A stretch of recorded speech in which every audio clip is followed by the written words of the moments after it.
Hello mga kaibigan, dito tayo sa shop, Cois Spare Parts Zone, Barangay Florida, Maria Aurora, Aurora. So, mayroon tayong gagawin na Rouser 135. Ang problema nito mga kaibigan ay maingay yung kanyang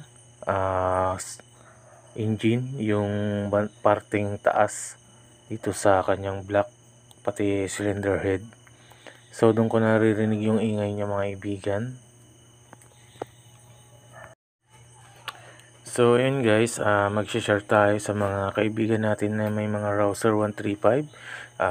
Baka ganito rin yung kanyang problema.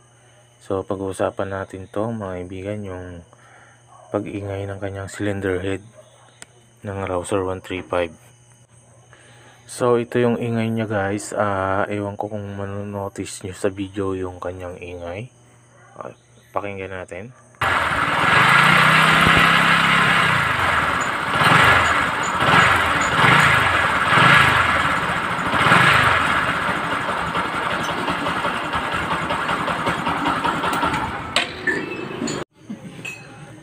Yun guys, tanggalin muna natin yung tappet cover ng ating Rouser 135 para makita natin yung kanyang sira.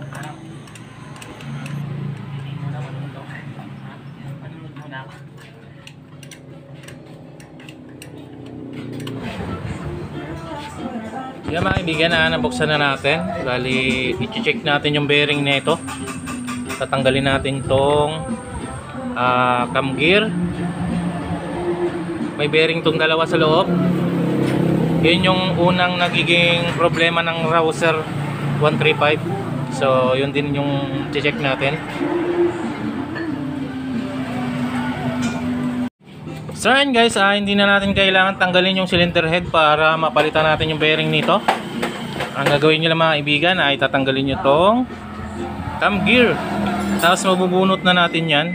Tapos tong bolt na to. Yan. So yun guys, natanggal na natin yung kanyang camshaft. Galing to dito. Bali mayroon siyang lock mga kaibigan. Tatanggalin nyo lang dito. Tapos matatanggal nyo na to ng buo. Yan, ganyan. At pati mga rocker arms niya guys, hihilain nyo lang siya gamit yung screw na maliit na tawag dito. Hanapin ko lang. Yun guys, ito lang yung pinangtanggal natin sa kanyang rocker arms. So ito guys, nakalagay siya dito. Yan. Yan. Then mayroon tong pin.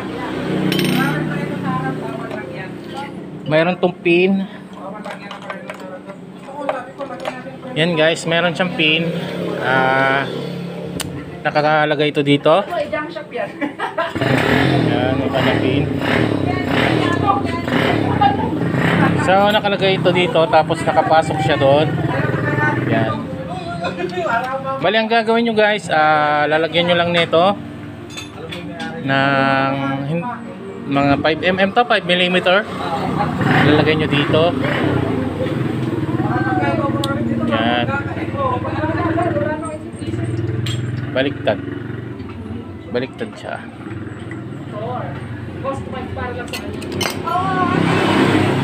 Ito yun guys, nakakapit yung rocker arm dito. Tapos meron siyang pin. Gagamit ka lang ng screw. Iti-thread mo siyang ganyan. Tapos hihilain mo lang siya ng plies. Yan, ang paganyan. Hilain mo lang to ng plies, masasama na yan. Yo, ganon. Alright.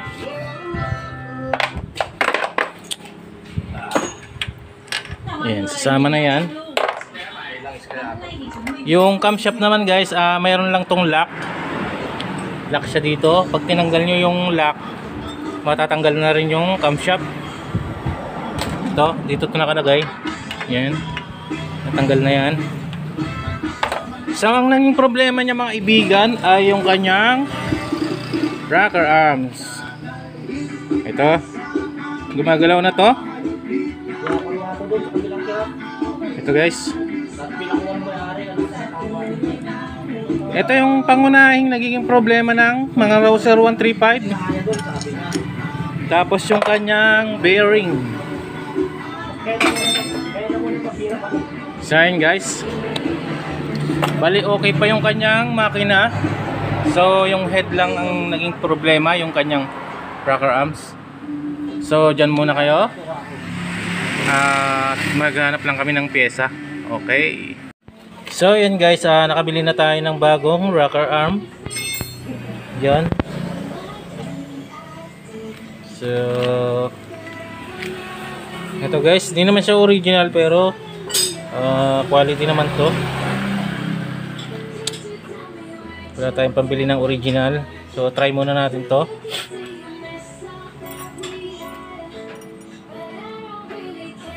So yun guys, nakabit na natin yung kanyang camshaft. Bali napalitan natin yung isang bearing, yung umaalog dito.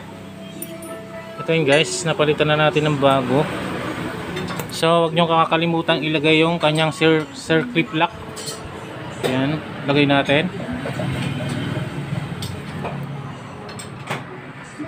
So yun guys, nalagay na natin yung circlip lock sa may camshaft. Then pwede na nating install yung kanyang rocker arms. So install na natin. So ilipat nyo na lang yung kanyang tappet adjuster. Yun guys, mayroon dyan marker ng top dead center sa taas. Yan, igigitna mo lang, tatapat mo lang dun sa kanyang likod. Mayroon din marker dyan mga kaibigan. Yan. So walang silipan to mga kaibigan ng kanyang top. So ang gagawin mo muna mga kaibigan ay kukuha ka ng screw, tapos kakapain mo yung piston. Pag nakapa mo yung dulo ng piston mga kaibigan, yan, nakatap na siya. Kailangan mo makapa yung ulo. Alright guys, pag nakapa mo na, saka mo sisilipin sa butas kung nakatapat na yung guhit dyan. Yan, mayroon marker dyan guys, tatapat mo lang dyan sa butas. Saka kailangan nakakapa mo yung dulo ng piston dun sa butas ng spark plug. Ganun lang mag-tap niyan guys. Alright. At syempre mga kaibigan, wag nyong kalimutang i-tune up bago nyo takpan. So yun mga kaibigan, natapos na natin yung ating Rouser. Papaanda rin natin siya, tapos check natin yung tunog niya ngayon, nagawa. Okay.